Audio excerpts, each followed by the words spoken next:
जो लोग कहते हैं कि दिव्य शक्तियां नहीं होती, वे आंखें खोलकर देख ले ये चमत्कार। इस नाम से बागेश्वर धाम जी के धीरेन्द्र कृष्णा जी के वीडियोस प्रसिद्ध है, सोशल मीडिया पर छाए हुए रहते हैं। उसमें से एक ये वीडियो था जिसका नाम मैंने लिया है, जो लोग कहते हैं दिव्य शक्तियां नहीं होती, वो आंखें खोलकर देख ले ये चमत्कार। ऐसे कहने वाले धीरेन्द्र जी अखिल भारतीय अंधश्रद्धा निर्मूलन समिति के 30 लाख के आह्वान के बाद भाग जाते हैं, ऐसा दावा मानव जी कर रहे हैं।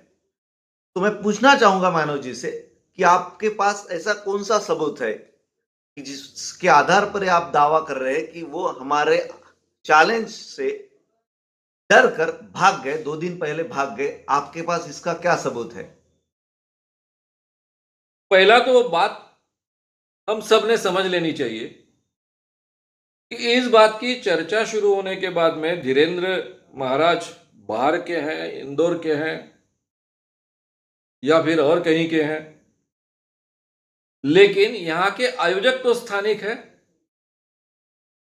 उनको अखिल भारतीय अंधश्रद्धा निर्मूलन समिति क्या चीज है बहुत अच्छे ढंग से पता है।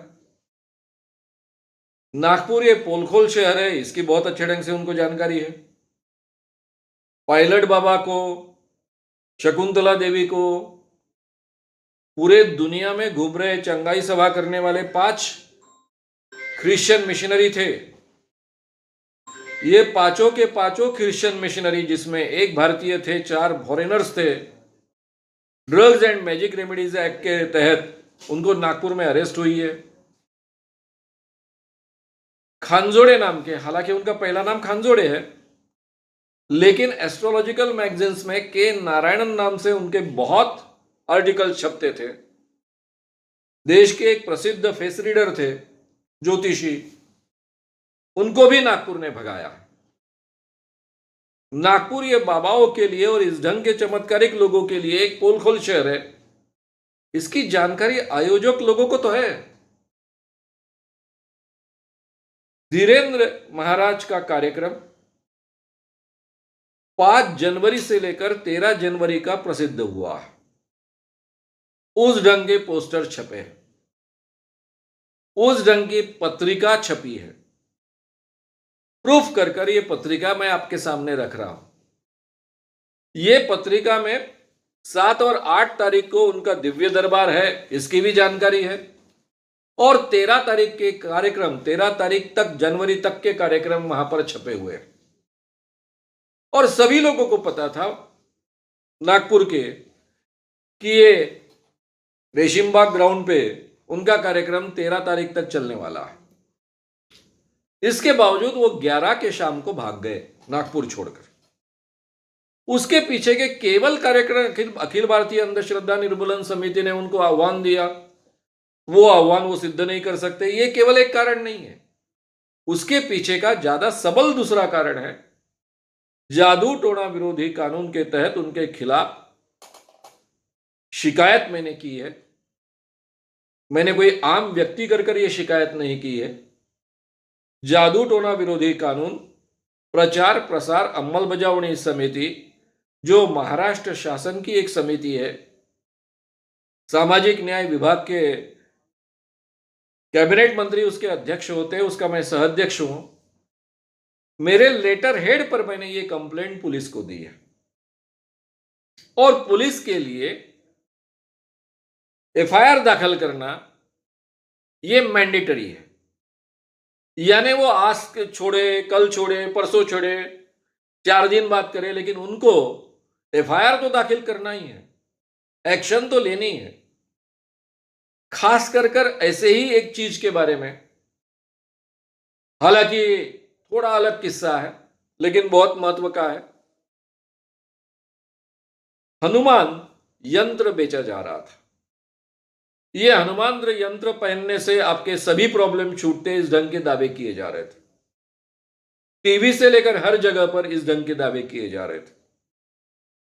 उसकी कंप्लेंट्स आई सामाजिक न्याय विभाग के मंत्री के तौर। मंत्री जी ने ये कंप्लेंट मेरे पास सौंपी, मैंने उसका अध्ययन किया। मैंने पुलिस को और वकीलों को, यानी जो एडवोकेट्स होते हैं, हमारे सरकारी एडवोकेट्स जो होते हैं, उनको सलाह दी कि कानून के तहत, जादू टोना विरोधी कानून के तहत भी and drugs and magic remedies act 1954 के तहत भी ये गुनाह है, आपको गुनाह दाखिल करना चाहिए, एक्शन लेनी चाहिए।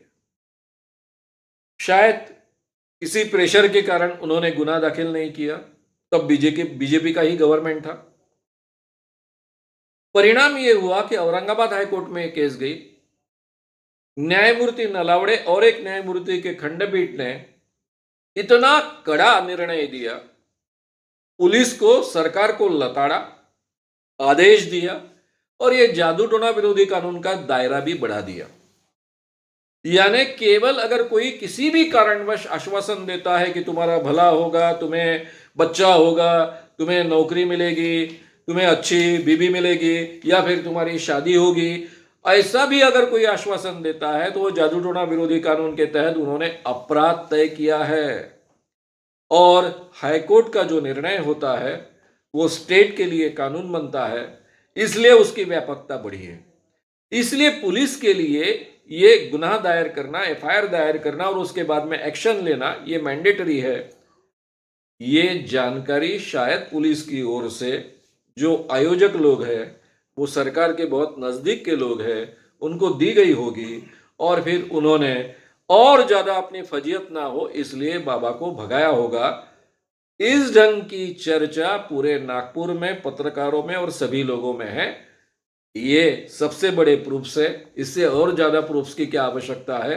पत्रिका में ही छपकर है कि वो 13 तारीख तक प्रोग्राम करने वाले थे।